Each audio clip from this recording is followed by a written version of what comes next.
विपिन, जरा वहां पर आप बताइए, क्योंकि खुद आप वहां पर मौजूद हैं, क्या आपको नजर आ रहा है लापरवाही को लेकर? और बाबा का नाम एफआईआर में नहीं है, यह कैसे मुमकिन हो सकता है?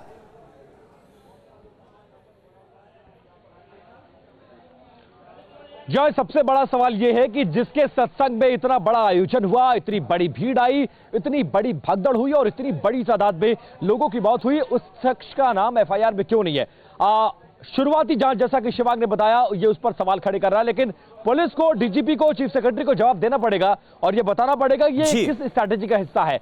बिना इन्वेस्टिगेशन रिपोर्ट के एफआईआर होना और उसके बाद एफआईआर में बाबा का नाम ना होना कई बड़े सवाल खड़े कर रहा है। अब देखिए, मैं उस पंडाल में मौजूद हूं जहां कल बाबा बैठकर यहीं से सत्संग कर रहे थे और यहां से प्रवचन दे रहे थे, वहां पर ये होता। और आप देखिए, जो तस्वीरें यहां पर मैं देख रहा हूं वो बिल्कुल हिला देने वाली है। छोटे छोटे बच्चों की चप्पलें यहां पर बिखरी पड़ी हैं और आप देखिए कितना छोटा बच्चा रहा होगा ये, जिसकी चप्पल यहां पर है और ये यहां पर चप्पल निकालकर वो बाबा का सत्संग, बाबा का प्रवचन सुन रहा था अपने माता पिता के साथ।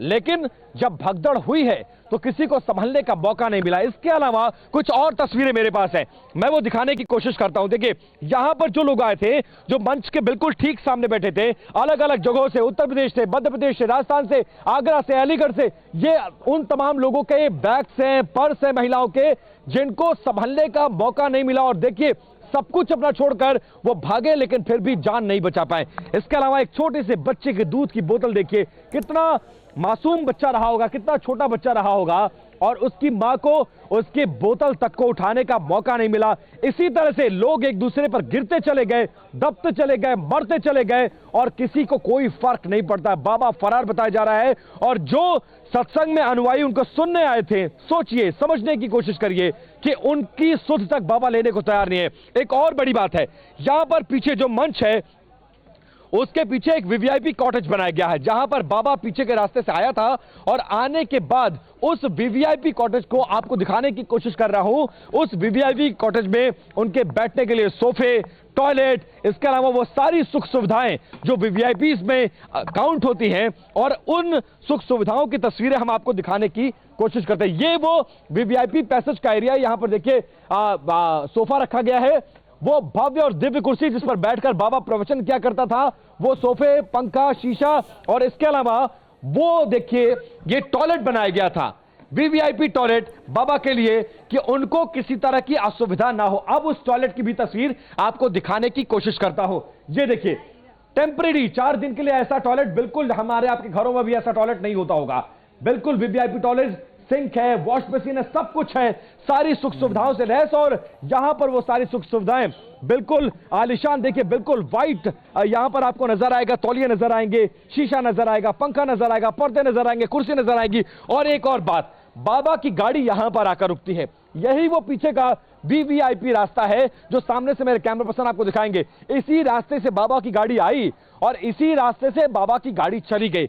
जो भीड़ थी उसके एंट्री और एग्जिट के लिए सिर्फ एक रास्ता था, उसी रास्ते से भीड़ भागी है कि बाबा को एक बार और देख ले, बाबा को एक बार छू ले, बाबा को के पैरों के रज को ले ले।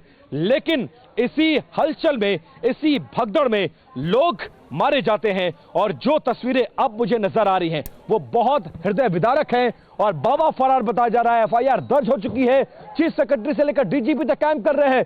दोपहर लगभग 12 बजे उत्तर प्रदेश के मुख्यमंत्री योगी आदित्यनाथ भी दौरा करेंगे। लेकिन बड़ा सवाल ये कि 116 लोगों की मौत का जिम्मेदार कौन है, उनकी मौत का जवाब कौन देगा? और ये वो पंडाल की तस्वीर है जो अब उजड़ चुका है और वीवीआईपी रास्ते से बाबा के आने और जाने का तो इंतजाम था। ये जो आपने तस्वीरें दिखाई हैं, ये जो तस्वीरें हैं वो चीख चीख के कह रही हैं, क्यों नहीं बनाया गया कि आखिर वो चीख चीख के कह रही हैं तस्वीरें कि आखिर यहां क्या हुआ। विपिन, लेकिन एक सवाल मैं आपसे समझना चाहूंगा, आप उसी जगह पे मौजूद हैं, जरा आसपास जो आप देख पा रहे हैं, आप हमें यह समझाने की कोशिश कीजिए। ये खुली जगह हमें दिखाई दे रही है, क्या यहां भगदड़ हो सकती थी? क्या यहां निकलने के रास्ते नहीं थे, या फिर लोगों को निकलने नहीं दिया गया? ऐसा क्या हो गया? क्योंकि जिस तरह का हमें पूरा पंडाल और यह स्थल दिखाई दे रहा है, ऐसा लग रहा है चारों तरफ जगह थी जहां से लोग निकल सकते। अगर थोड़ी बहुत भगदड़ हुई तो उसे मैनेज किया जा सकता। तो फिर ऐसा क्या हुआ होगा कि लोग निकल नहीं पाए और इतनी बड़ी संख्या में लोगों की मौत हो गई?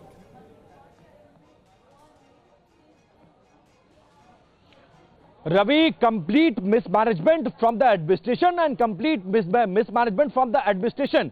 आप समझिए कि एडमिनिस्ट्रेशन से लेकर जो आयोजक हैं उन सबकी तरफ से यह मिसमैनेजमेंट किया गया है, जिसका खामियाजा भुगतना पड़ा।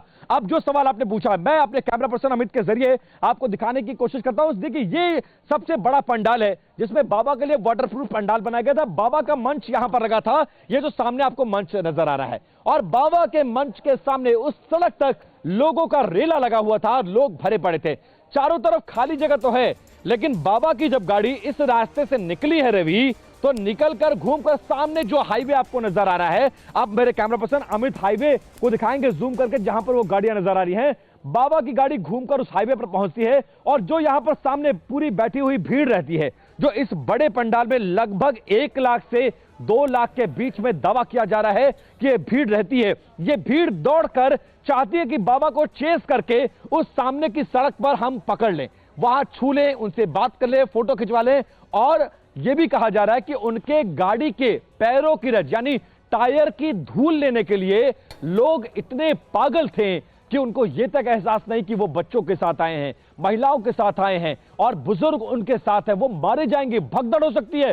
कुछ भी इंतजाम नहीं था, और खामियाजा यही हुआ कि उसी सड़क के दूसरे तरफ भीड़ का रेला अचानक पहुंच जाता है। पुलिस कंट्रोल नहीं कर पाती है, क्योंकि महज 40 से 50 पुलिस कर्मियों की ड्यूटी थी। हालांकि ये पूरा इलाका, एक बार रवि मैं दिखाने की कोशिश करता हूं, देखिए ये पूरा इलाका ओपन है। भीड़ अगर इधर से निकलती, भीड़ अगर इस तरफ से निकलती, भीड़ अगर इस तरफ से निकलती, भीड़ अगर इस तरफ से निकलती, तो लोगों की जानें बच सकती है। लेकिन भीड़ का रुख यह था कि हम सामने की सड़क पर जाएंगे, इस तरफ आपको सड़क की तरफ लिए चलता हूं मैं, सामने की तरफ चलेंगे तो शायद बाबा यहां से जो वीवीआईपी रास्ते से निकले हैं, और ये बाबा का जो रूट था, देखिए वो वीवीआईपी टेंट जो नजर आ रहा है, वो बाबा के एंट्री और एग्जिट का रास्ता था।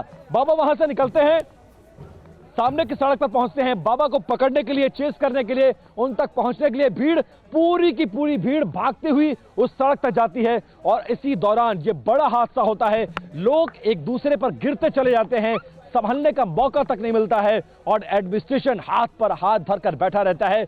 लोकल इंटेलिजेंस यूनिट फेल हो जाती है, पुलिस की व्यवस्था फेल, एडमिनिस्ट्रेशन की व्यवस्था फेल, आयोजकों की व्यवस्था फेल। खामियाजा 116 से ज्यादा लोगों की मौत हो जाती है। बाबा फरार है और एफआईआर दर्ज कर ली गई है।